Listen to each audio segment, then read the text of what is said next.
You're now kicking it with Brother Smalls, the show that delivers content dedicated and designed to inform, uplift, elevate, and inspire. I'm so elated because we have Dr. Ava in the house. Hey, how are you?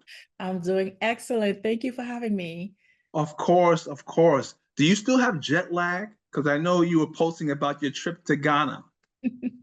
Yes, big time jet lag, but I'm used to it. I'm used to getting off the plane, straight to the Okay, hospital, back to, life.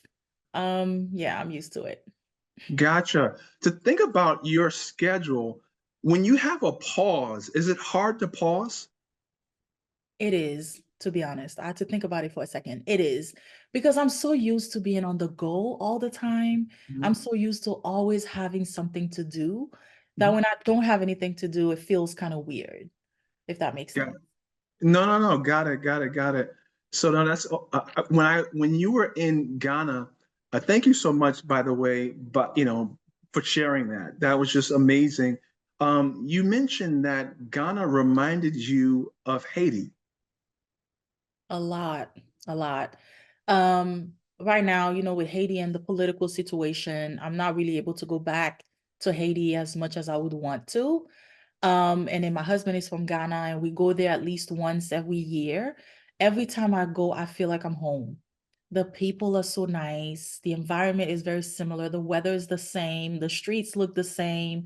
We come from the same people. So it reminds me a lot of home. And so every time I go, I feel like I'm right at home. I feel like I belong. Gotcha, gotcha. No, that's good. Now, I've been watching your post, and I kind of saw maybe a month or so ago. I'm like, wow, who's this person? It seems so interesting. The doctor and that sort of thing. And I saw you kind of working out, and so I wanted to ask you, were you always an athlete? No, I was not. I was not an athlete at all. I did not play sports growing up. Yeah. So no, I started my fitness journey probably 4 years ago, Mhm. but three to be more consistent. Hired a trainer 3 years ago and never looked back. Best thing I ever did. Wow. And what was the impetus for that? More so the fact that I had realized at some point, I had an epiphany. I realized that I wasn't really putting myself first. It was the patients, it was the kids, it was the household, it was everybody else around me, including the pets, and I was never on my schedule. So I Yeah. have a calendar, I have a Google Calendar where I plugged everything in, Mhm. and it was never anything pertaining to me. It was always everybody else. And so one day I decided to change that. And I decided to make some time for myself, and I wanted that time to be in the gym. And that's what I did. But in order to stay accountable, I hired a trainer. And what keeps me going, well, now I love it. But at first, it felt more like a chore because when you're not used to it and having to go, Yeah. you don't really like it. You're forcing Yeah. yourself. But I pay the trainer on the first of every month for the whole month. And so it forces me to have to go because one, I already paid him. Two, Yeah. he's waiting for me, right? Hmm. So Yeah. he becomes my accountability partner in a way. And Hmm. so that's how I really started to go and become consistent. And now I love it. So you can't keep me away from the gym anymore. Wow. Is that an industry issue and dilemma? Because last time I spoke to a physician, um, I asked her whether or not, do doctors take their own advice? Because again, you're seeing patients all the time and you're saying, hey, take this, do this, what have you. But what I'm learning and hearing is that, you know, doctors are really burning out. I mean, is that something that's a issue industry wide? Absolutely. I think it's the whole healthcare system. I don't think it's just doctors. I think it's nurses, physical therapists, physician assistants. Anyone in the healthcare field Hmm. feels the burnout. The minute you step into that facility, the hospital, it's stressful. You're not baking cakes. You're not making cookies that you can just make a mistake and redo. This is Right. people's lives that we're Yeah. talking about, Yeah. right? And Yeah. so it's very serious. Hmm. mentally, physically, you have to focus, you have to be compassionate, you have Hmm. to not even put yourself first. If you're hungry, you have to use the bathroom. Sometimes you have to not be able to do those things because you're taking care of others, right? After a whole 12 hours of doing that, Yeah. it's hard to have the energy to go work out. It's hard to have the energy to even pour into your own family when Right. you have to do this for a whole 12 hours. And sometimes during the whole shift, you might could use the bathroom once. You Oh might my could eat gosh. once, because it's a system that is overloaded with patients. It's a system that is lacking support. And so the work you're having to do, it's immense and it's a lot. Wow. Wow. Wow. Wow. The impact of that system. I wanted to ask you a question, and now that you mentioned that, I'll ask it now.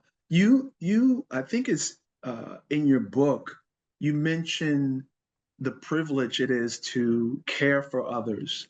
Or I saw that.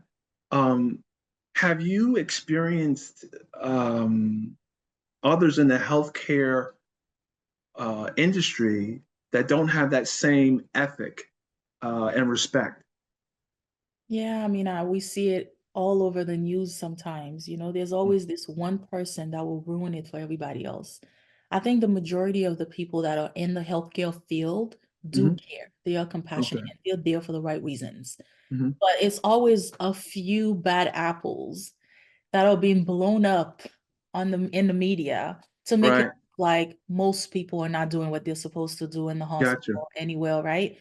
Right. Um, but I think most people that are in the hospital, most of the nurses that I've encountered, most Hmm. of the physicians that I've encountered, or anybody else in there has Hmm. been there for the right reasons. And everybody's doing their best. Gotcha. No, all right. So yeah, so healthcare is a part of the world and the world system, right? So you're gonna have, you know, issues and people who have different motives and that sort of thing, like any other industry, any other Right, place, business, that sort of thing. right. You're a hospitalist, and tell us about that particular specialty.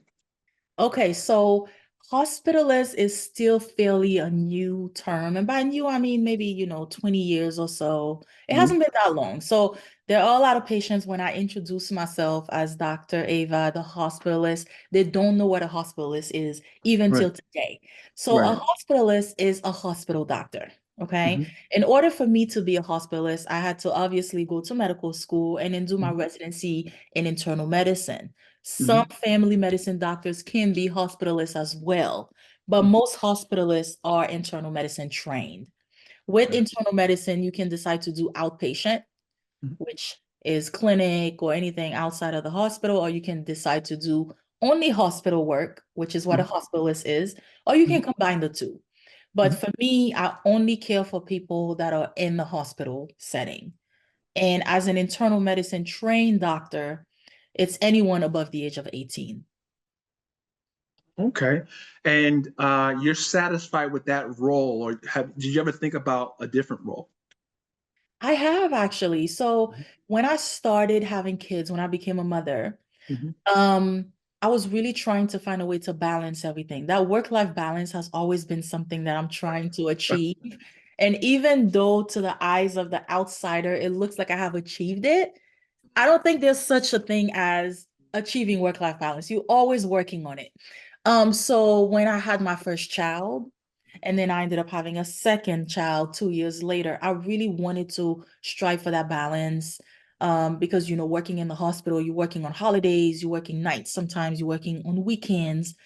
And then daycare wasn't always open on those, holidays and weekends. And my husband Yeah. was in the emergency room.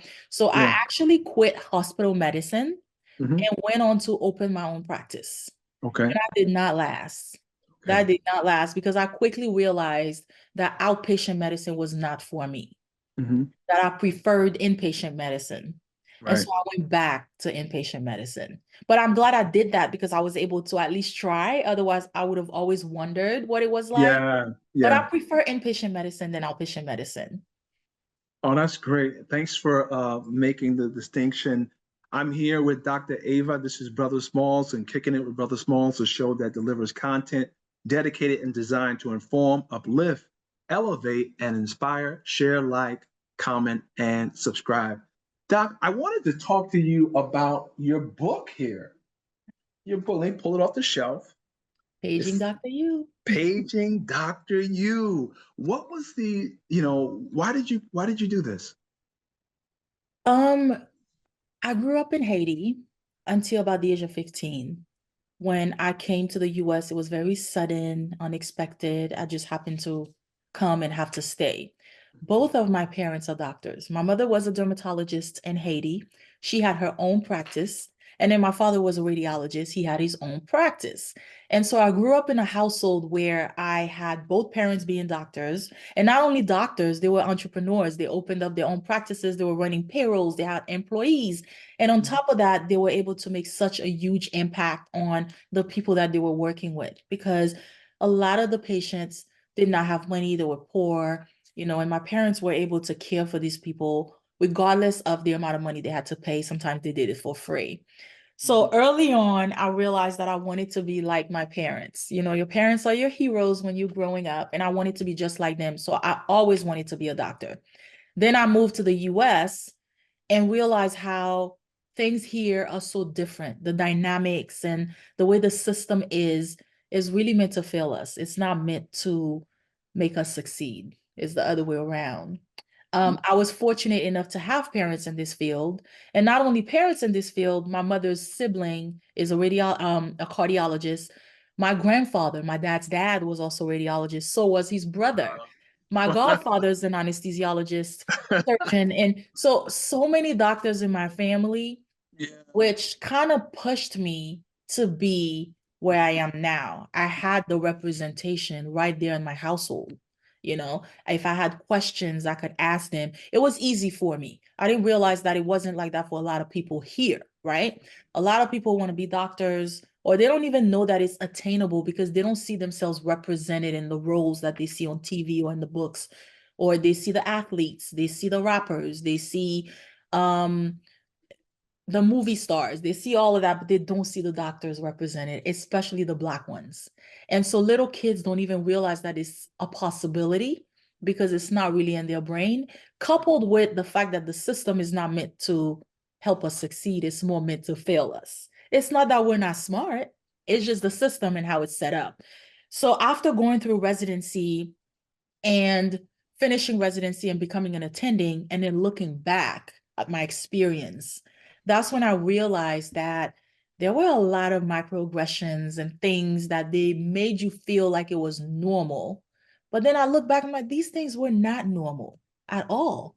So Right. I wanted to help others by writing a guide that was very simple, that a 12 or 13-year-old can read. Okay. Really explaining the basics. This is what you need to do right now to position yourself for success.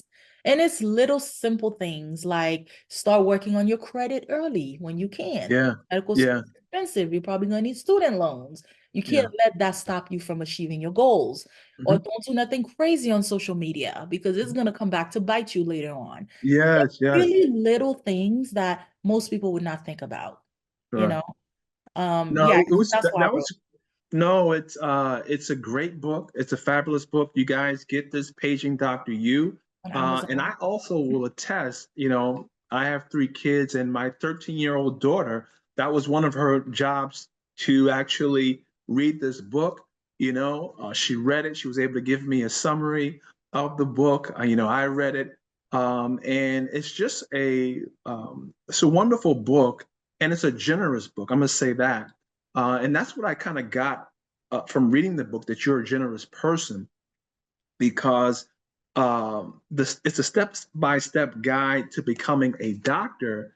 But if you read this book, whether you want to become a doctor, a lawyer, or any other, person, engineer, what have you, there are components and principles in this book that you can use moving forward. So it's a really generous book, and I appreciate you writing this book. Um, and again, you said, a 12 or 13-year-old person can read it. Yes, my daughter, I can attest to that. My daughter did that. So Right. definitely appreciate that. So I wanted to talk to you about, you said that your parents and many people in your family are physicians or in the healthcare field. Was that a thing that you struggled with? And what I mean by that is, I know that there were naysayers, right? And was there ever a time where you felt like you had to prove, hey, you know what? I did this on my own, even though I have parents that were physicians and uncle and people that were physicians. But guess what? They didn't take any tests from me. They Mm. didn't, do anything. Did you ever feel that? Uh, Not really. Actually, Yeah. I actually felt very fortunate that I had them around Yep. to be able to even allow me the possibility of knowing that this is something I could do. These Got are it. not things that I even thought about. It came natural. Yeah, I want to be a doctor. Okay, I'm gonna be a doctor. You know, it Yeah. wasn't second nature. Like I'm trying to find the perfect words. Like a lot of people don't even think of the possibility of something existing because they've never Right. seen it. And Right. so I never thought about how fortunate I was to even have Okay. had that example around me with So so many people. you didn't feel the need to prove that particular thing. Like, some people might say, well, look at her. She, her she had parents that were a doctor, or she had whatever. You never gave it a second thought. It was like, yes, that's me. And Mhm. thank God that's me. Right. I was really fortunate when I realized a lot of people didn't have that. And it Hmm. made me want to help them more. Okay. Made me want to be that support for them because I Got it. had to support myself. And you Hmm. need that support in order for you to go through medical school or even undergrad. Because I feel Right. like undergrad is even harder than medical school, because this is the time where you really have to prove yourself. This is a time where a lot of people end up quitting Hmm. because it's a little hard. It's a steep, steep transition from high school to doing a biological degree undergrad. Sure. And I felt that. And leaving Haiti and moving to the States unexpectedly, it was super easy. I'm like, oh, this is nothing. School was way harder back home than it was here in the States, to the point where they ended up skipping me a grade.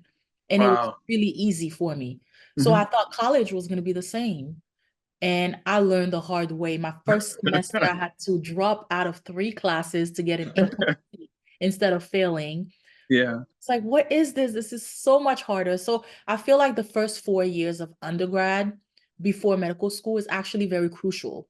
This is where, those who really want to go to medical school end up changing their minds because they don't think they can do it. Right, right. And then again, you have people who, the naysayers, or people Mhm. say, hey, maybe you can try something else. And I'm Right. always really proud of people who had a vision, and didn't allow people to kind of say, well, maybe you should try something else. And, did you get any of that? Of course, all the Yeah. time. But it was easier for me to stay on track Mhm. because of the examples that I had. Got it. You see, if I Yeah. didn't have those examples, I don't know if I would be here today. Got But it. seeing that I had those other people backing me up, pushing me, telling me, oh, I went through the same thing. It's not easy. There's going to be ups and downs, and that's how it is. And, people that I can talk to that had Hmm. gone through the same Hmm. made me realize that, okay, I can do it too. But if I did not have that, I don't know if I would be here today. Got it. You also talk about your network, when you got to this country, in the book. The network of other Haitian friends that you forged relationships with. Was that also important during that process? Your friends and your networks. It was Mhm. because, again, moving here unexpectedly with English being my second language, Mhm. I moved to Miami, and Miami has a lot of Haitians. And Mhm. so it made me feel a little bit more at home, a little bit more comfortable. The transition was a lot easier, Mhm. being that I was around people of my background. And then I went to a magnet school where half my classes were in French and half my classes were in English. So it Got it. helped the transition a lot more. Got it. And then going to undergrad at Boca, which was an hour and a half away from Miami, same environment, you Mm. know. So I think that helped a lot. Okay, awesome. So you go through this process, and and again, it's all detailed in the book, guys. So get the book. But tell us about the first time that you're introduced as Dr. Eva. Like, tell us about that feeling. Um, it was great. It was a little bit surreal. You Yeah. know, that first time was in residency. And it was also nerve-wracking at the same time because the transition from medical school into residency is also very steep. Um, you're it. When you start, you it. Even as a first year, they throw you in there, and that's how you learn everything. You have an Mhm. attending that's supervising from a distance because they don't stay in the hospital overnight. They come a little bit, they leave, you on your own. So, and you're on your own with the second years and the third years, residents who are Yeah. supposed to be supervising you. Mhm. Man, it's very Mhm. stressful, because that's when you're realizing, oh my God, I really have people's lives in my hands Mhm. and I need to be doing it right. Yeah. What did you learn about yourself during that process? I think I learned that I could work okay under pressure. There was so Mm. much pressure. The hours were long. Every 3 days, I was on call for 36 hours at a time. So I would be in the hospital 5, 6 a.m. and would not leave until the following day, 2 p.m. to go to Wow. sleep and come back again the following day. And then 2 days Yeah. later, redo it again. Every 3 days, it was 36-hour calls. I mean, things have kind of changed now to where they're putting a limit on how Yeah. long. I think 24 hours is the max that they're allowing Yeah. people to do. Yeah. But it was very intense and very stressful. So I had to learn to pace myself. I had to learn to give myself grace. I had to learn how to operate under pressure and do it well at the same time. Oh, Um, that's good. but it was the worst 3 years of my life, I can say, because Gotcha. it's also that environment, the environment of where I was too. I mean, moving from Miami to Macon, Georgia was a big, big, Culture shock. yes, it was a culture shock, big Yeah. time. The weather Wow. was different, the people were different, the environment, the things were different around there. And then being in a high stress environment like the hospital on top of it, Yeah. Yeah. it was the worst 3 years of my life. I could not wait to leave. Um, when I left, I felt so good. Wow. Wow. Wow. Wow. And obviously, I mean, during that process, who or what kind of kept you from saying, I'm not doing this. Oh, I was already too close to the end for me to Yeah. even think about looking back. I mean, I was Gotcha. already a doctor. Yeah. Once you graduate medical school, you're a doctor. Yeah. Have the MD. You Yep. can't practice unless you finish residency. Sure. But Okay. you can do other things. You can work with insurance companies, you can work with pharmaceutical companies, you can do chart reviews, you can do all these things, but you can't really practice as seeing patients without having the residency. So I Sure. was already so close to being done that my Yeah. eyes was just on the price. Like after having done 8 years, what was There's no quit. 3 more years was Yeah. gonna be, it's why not? So yeah, I never thought about not completing or finishing. Gotcha. In your book, you say obstacles don't have to stop you. If you run into a wall, don't turn around and give up. Figure out how to climb it, go through it, or work around it. Right, Was that, a right. part of recollecting, that Right, experience? right. And I think that's a good life lesson for anyone with any situations, like you said. Any situations, there's always going to be ups and downs. Yeah. If you want to open up a business, there's going to be ups and downs. If you want to, I mean, anything you do, it's always going to be like that. So Yeah. get to a point where you don't see any way out, Yeah. there's always a way out. Right. There's always a way around it. Right. And recognize that there's going to be obstacles, Mhm. right? So this idea that anything in life worth having is going to be easy is a fallacy. It's not, Right. it's not It's not reality realistic. at all. Right. Yeah, yeah, yeah. Right. Hey, so I want to shift gears a bit. Um, I want to talk about your husband. Your husband's a doctor, so I'm intrigued about how this happened.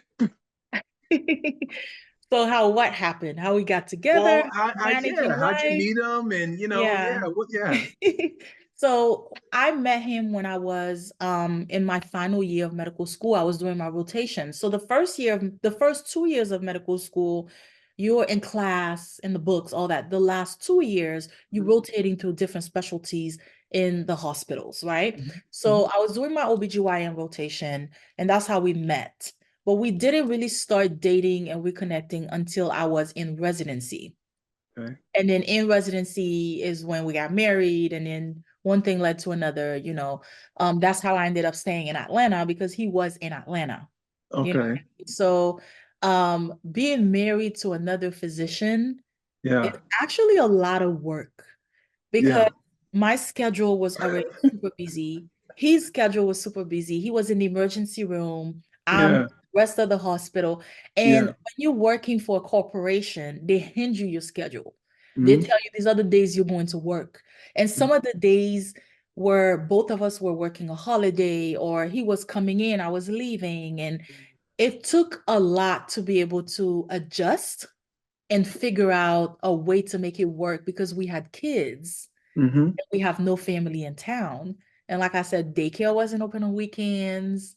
We didn't have anybody to watch the kids on holidays sometimes. And so that's when I decided to leave the hospital and try to open up my own practice to see if it would make things better. And I hated it.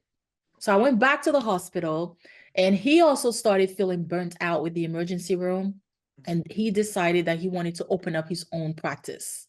Okay. And so he opened up an urgent care. He saw Mhm. a Wendy's in an underserved area because he wanted to serve an underserved community, and gutted it out, tore it up, and built the urgent care, left the emergency room, and started working there. And that worked out for him, Yeah. which kind of helped with the schedule in the household because he wasn't working weekends, and he wasn't working holidays, and he wasn't working nights.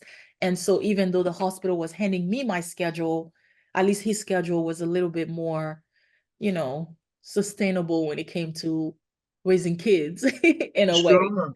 And then eventually he opened up a second urgent care, Mhm. and now he's running two urgent cares.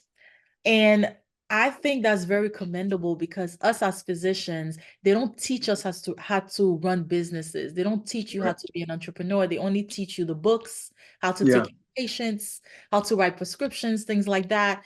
Yeah. So him having done it and Yeah. sustaining for over 15 years, I think is amazing. No, Yeah. I think it's amazing as well, and kudos to him. And I think also just hearing, about your relationship. I mean, there's a lot of a relationship jewels in, married, because somebody from the outside looking in might say, "Oh, wow, they got it made," or this, that, and the third. But there was a lot of communication, a lot of like, hey, trying to, work it out and that sort of thing. And when I was thinking about this, uh, you guys are both beautiful people, and you guys, can make, money and that sort of thing. And so I thought, like, wow, that's also a benefit in a sense, because what I'm saying is that sometimes people stay together because they have to stay together. You guys have, how long have you been married? 14 years next month. Congratulations. I mean, it speaks to a commitment, and speaks to a want to to uh, that is I don't know if it's unique, but it's special, and I think it should be something that people glean from. Quite honestly, yeah, because you have people who just at a drop of a hat to say, okay, whatever, you know what I mean, and you kind of made it work. So kudos to that. Thank So you. how has being married to a doctor helped you um, professionally and personally? It kind of actually for me, and I can only say that probably for him as well, because we're in the field, we understand what it takes. We understand what it's like. We understand what it took to actually get there. And so we give each other a little bit more grace. And I think that's what made it work. Because I know Got what it takes to come home after a long shift of and feeling exhausted and not wanting to have a conversation or not wanting to do anything. And it. he knows what it takes. Because sometimes I Right. have such a bad day at work. All I want Yeah. to do is go shower and go to sleep and not be Yeah. bothered with anything. Yeah. And Yeah. he Yeah. gives me that space and I give him that space. And I think we understand what it's like in Wow. that environment. And so Yeah. it helps. So he lets me be me, I let him be him, and we have things that we love and enjoy doing together. And believe Yeah. it or not, a lot of people don't know this, but when we get together, we don't discuss anything patients. We don't talk about patients. We don't talk about cases. We don't talk about work at the hospital, what's happening, none of that. We talk about all kinds of other things, travel plans, the kids, family. We don't talk about anything that because we're tired and sick of it, right? So Yes. it helps. We don't discuss any of that. But while I'm at work, if Yeah. I have a patient, I have a question, I have a doubt, I will call and we'll discuss it. But once we come home, we leave work at work. We really do. And that helps a lot. Wow, that's great. So, are you also one of those doctors that don't watch any of the doctor I don't, shows, right? You know I what? don't, I don't Okay. watch any of the doctor shows. I don't watch any of that stuff. Yeah. He only watches sports. And that's what he also doesn't watch any of the doctor shows. Yeah. Um, we really leave work at work for real. Like when we come home, we talk about all kinds of things but medicine. No, that's important. That's so Yes, important. That yes, is so yes. important. It's a Talking about must. that. Yeah. Yeah, Work-life balance. That means, hey, I'm at work and now I'm not at work, so I'm not at work. yeah, That's cool. So cool. exactly. Exactly. So you had in your book, you said you believe that the Serena Williams quote, that success of every woman should be the inspiration of another. Is that why, you're so generous with, posting and different things like that? Yeah, especially for Black women because we are in a space where we don't really get all the opportunities that other people get, you know. In medicine, especially when you think about Black doctors, we only make up 5% of the medical field, and that's 2.5, maybe 3% women, 2.5, maybe 3% men. So it's not a Mm, lot of us. So you yeah, have to ask yourself why. Why is that? We're yeah, not dumb. no, We're not, it's not that we're not able to. There's something that's making this not happen. And in order for our children to have representation, to be able to see doctors that look like them, to feel comfortable with doctors that can understand where they're coming from, we kind of have to change those statistics now because medical school takes a long time. So I'm hoping that with me showing a little bit of my life, and I'm not showing everything, I mean, from the outside, you may think that everything I'm putting out there, but I'm not. For me to be able to, I want to share what my life is like, what I'm doing on a day-to-day basis, when I'm traveling, when I'm enjoying myself, when I'm working hard, when I'm having hard times, when I'm being a mom, because I want other people to think that being a doctor doesn't mean that you're not going to have a life. Because there is that stereotype that once you go to medical school and you become a doctor, you're not going to be able to be a wife or a good mother or have even a personal life because you're going to be so caught up with just medicine, and working. And I want to change that narrative because it's not true. You know, I am a full-time hospitalist. I have children. I travel. I hang out with my friends. I'm able to do other things and pursue other passions. So we kind of have to change that narrative so that other people coming after us can see this and know that they can do this too. got it. You also support, I guess, doctors being more. I don't know if I read something where you were kind of sharing with doctors how to kind of uh, move into the social space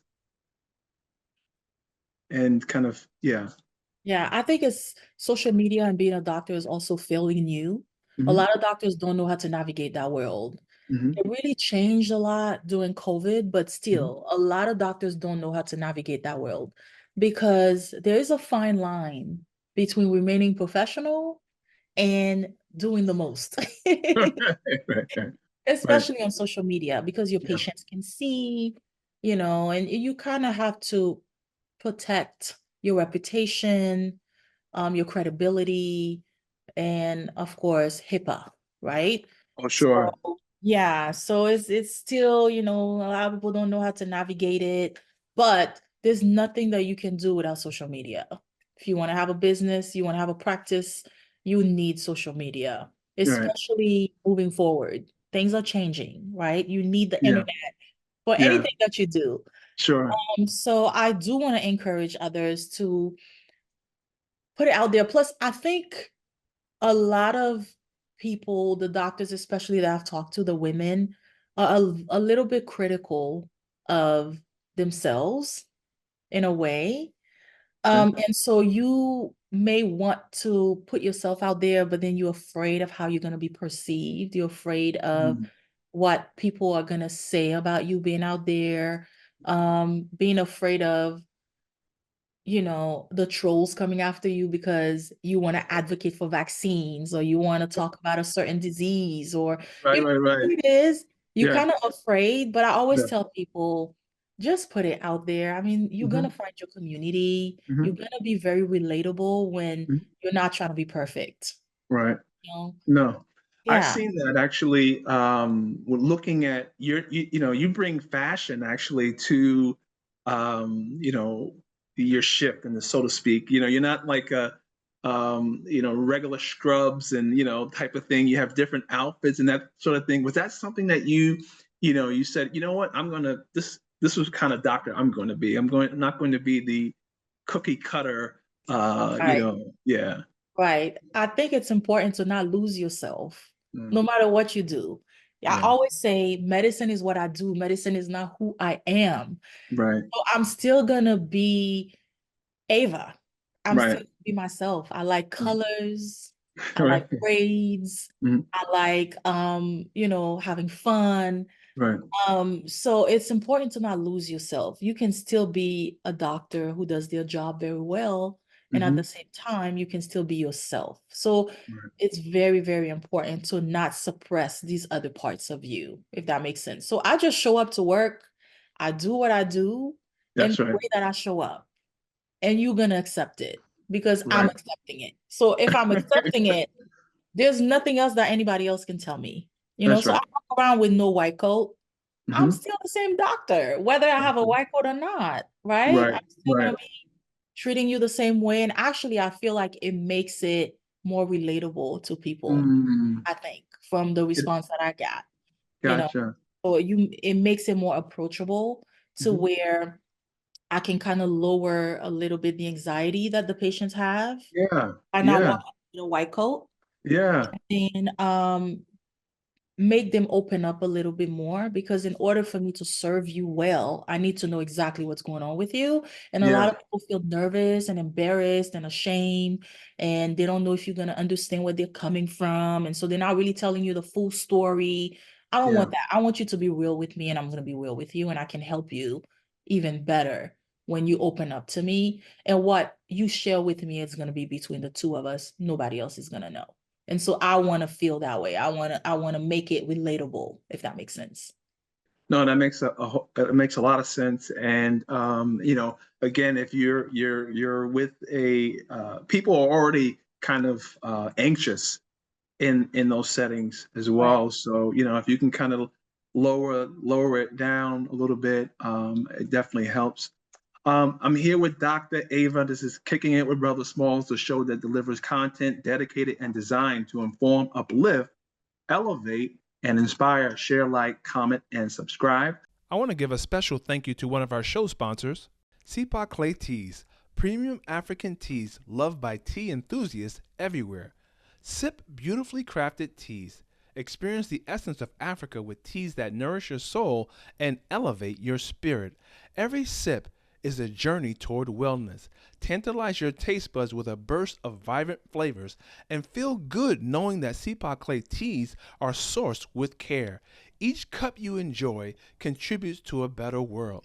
Seapot Clay, we are beautiful. Doc, because you're on the show, we're going to send you some teas. They're really, really delicious if you're into tea.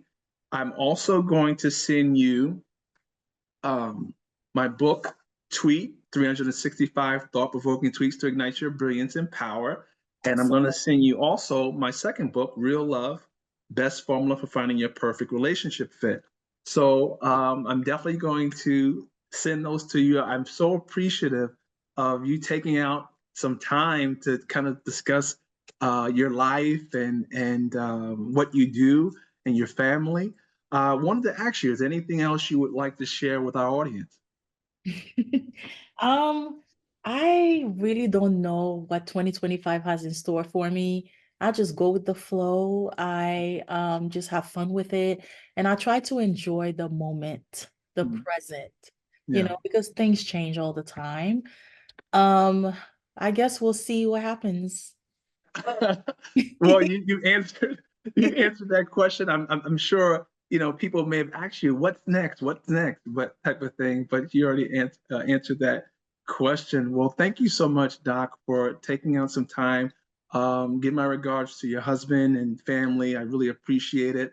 And everyone here, I mean, definitely share, like, comment, and subscribe. And one more thing I want you to do. I want you to do one more thing. Smile. Smile and remember, every heartbeat is grace. Cherish life and spread love, y'all. Peace.